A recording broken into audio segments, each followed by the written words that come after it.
Bonjour à toutes et à tous, c'est Nathalie pour ma deuxième vidéo, on est dimanche. Vous êtes à peu près 570 personnes à avoir vu la vidéo, c'est énorme. Je vous remercie infiniment, tous et toutes. J'ai eu pas mal de messages aussi me demandant certains sujets à aborder. J'en ai pris note, il n'y a pas de souci. Je vous remercie pour les compliments, parce qu'on m'en a fait beaucoup.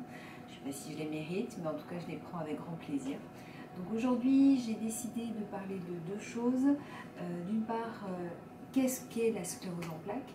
Parce que vous qui me regardez, pour la plupart, vous êtes touchés de très près ou d'un peu moins près parce que vous êtes d'entourage, mais vous êtes quand même touchés. Et moi, ce que j'aimerais, c'est qu'on fasse parler au plus grand nombre de notre maladie, puisque beaucoup de gens ne connaissent pas la sclérose en plaques, soit parce qu'ils ne l'ont jamais entendu, ou tout simplement parce qu'ils connaissent et ils pensent que oui, j'ai des plaques sur tout le corps. Et bien non, j'ai pas de plaques sur le corps, elles sont là-dedans les plaques, mais pas sur le corps. Donc voilà, vous parlez de ça. Et puis il y en a d'autres aussi qui m'ont demandé, donc je vais y répondre, moi personnellement, quelle était ma sclérose en plaques. Parce qu'il y a plein de cas différents, on est tous différents. Donc voilà, donc je vous parlerai brièvement un petit peu de mes symptômes et puis de ce qui me touche. Donc déjà, la sclérose en plaques, qu'est-ce que c'est? J'ai fait des interventions près de 200 jeunes à peu près, à qui je leur ai expliqué avec mes mots, puisque moi je ne suis pas médecin, donc je suis une personne lambda, on va dire, et donc je vous parle avec des termes simples. Donc comme je le dis toujours, la sclérose en plaques, c'est une maladie neurologique, c'est pas pour ça que je suis barge, hein, peut-être un petit peu, mais pas à cause de la sclérose en plaques. Donc, c'est une maladie neurologique qui touche le cerveau et ou la moelle épinière. Donc, le cerveau, c'est-à-dire que dans le cerveau, on a ce qu'on appelle des axones, voilà, et la myéline. Axone, myéline, tout de suite on peut se dire, oula, c'est quoi? Donc, en fait, vous prenez un fil électrique, vous savez que le fil électrique, il y a une gaine de protection autour. Donc, l'axone, c'est le fil électrique, et la gaine de myéline, c'est la gaine qui protège. Et en fait, chez les personnes qui ont des scléroses en plaques, la gaine de protection, donc la myéline, se détruit par endroits. Mais on est tous différents. C'est-à-dire que ça peut toucher tel endroit, donc ça va être les commandes des jambes, ça peut être les yeux, ça peut être... Enfin, voilà. Donc elle peut toucher n'importe quel endroit. Donc c'est pour ça qu'on est tous différents. Certains vont avoir les jambes qui vont être touchées, mais d'autres jamais. D'autres vont n'avoir que les yeux, d'autres les mains, d'autres des problèmes urinaires. Enfin, on est tous différents parce que la myéline n'est pas touchée aux mêmes endroits. Et puis il y a aussi la moelle épinière. Donc la moelle épinière, je vous avoue que je m'y connais moins. Je reviendrai dessus tout à l'heure. Là, je vais me pencher sérieusement sur la question pour différents motifs. Donc la moelle épinière peut aussi être touchée et peut entraîner une paralysie. Donc voilà. C'est comme je vous l'expliquais, pas comme la grippe. La grippe, on a tous les mêmes symptômes, c'est-à-dire que vous allez avoir de la fièvre, on est tous pareils. Par contre, la sclérose en plaques, non. On est tous différents. On a certains symptômes communs, comme la fatigue. La fatigue, je ferai vraiment une vidéo sur la fatigue, parce que c'est pareil. La fatigue, beaucoup de personnes ne peuvent pas la comprendre. C'est pour les personnes qui ne sont pas malades, et tant mieux pour eux, la fatigue, on ne peut pas l'expliquer. Donc je ferai vraiment un sujet sur la fatigue.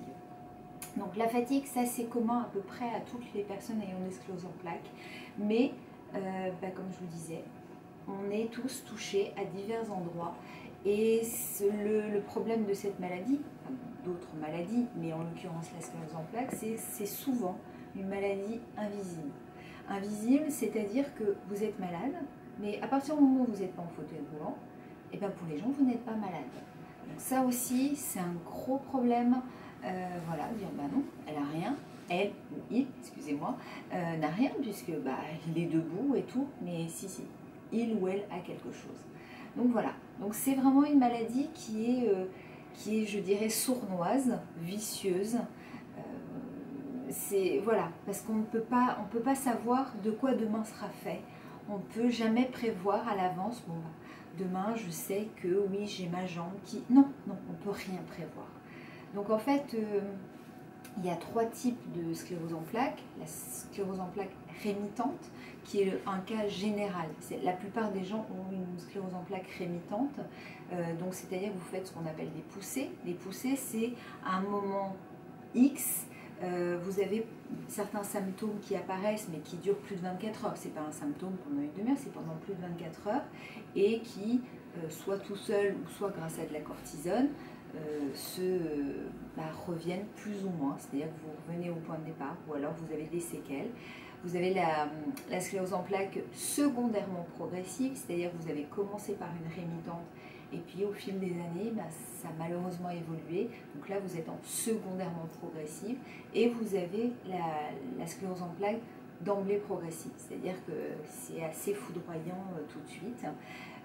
Il faut savoir que c'est une maladie qui touche plus les femmes que les hommes et c'est une maladie de l'adulte jeune puisque c'est la deuxième cause de handicap chez l'adulte jeune après les accidents de la route.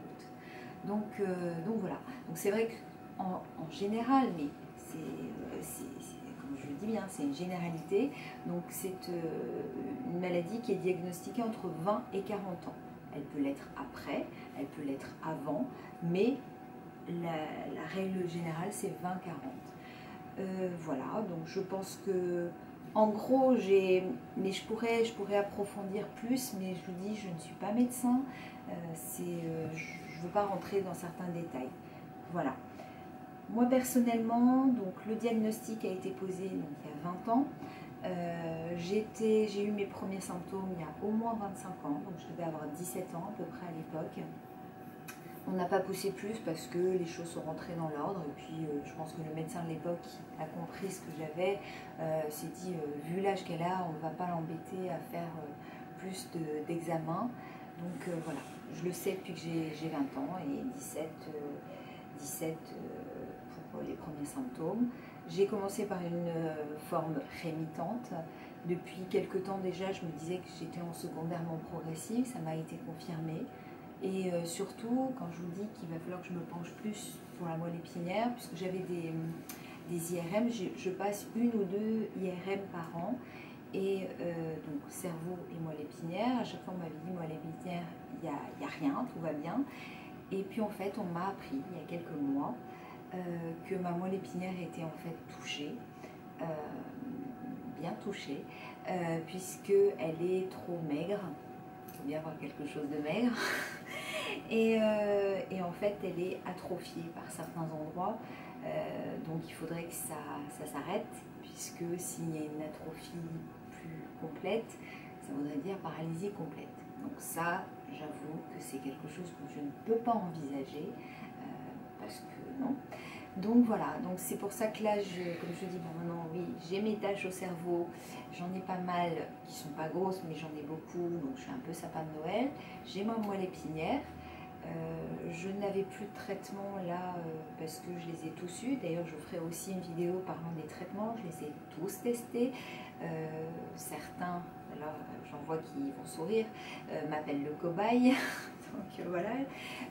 Là, je vais en commencer 2 pour essayer de faire en sorte déjà que ma moelle épinière elle ne continue pas à s'atrophier. Donc voilà. C'est tout pour moi, parce que je vais pas m'étaler, j'aime pas parler de moi, je veux pas qu'on pense que je suis narcissique. Donc voilà, c'est tout pour aujourd'hui. Je voudrais que vous continuez à m'envoyer les sujets que vous voulez que j'aborde. Donc je vous dis, je vais aborder l'entourage, la fatigue, gros sujet, les enfants, le travail, les traitements. Et puis tout ce que vous souhaitez, voilà. Écoutez, je vous laisse pour aujourd'hui, on se dimanche. Petite parenthèse qui n'a rien à voir. Hier en Bretagne, c'était la tempête. Donc j'espère que tous mes amis bretons n'ont pas été trop touchés, que leur jardin est encore d'équerre. Nous, ça va. On n'a pas d'arbres ni quoi que ce soit. Donc j'espère pour tous les amis bretons. Et puis peut-être normands aussi. Et puis enfin, tous les gens qui ont pu être touchés par la tempête. J'espère que tout va bien. Donc je vous fais des gros bisous. Prenez soin de vous. Portez-vous bien. Et puis à mercredi. À bientôt.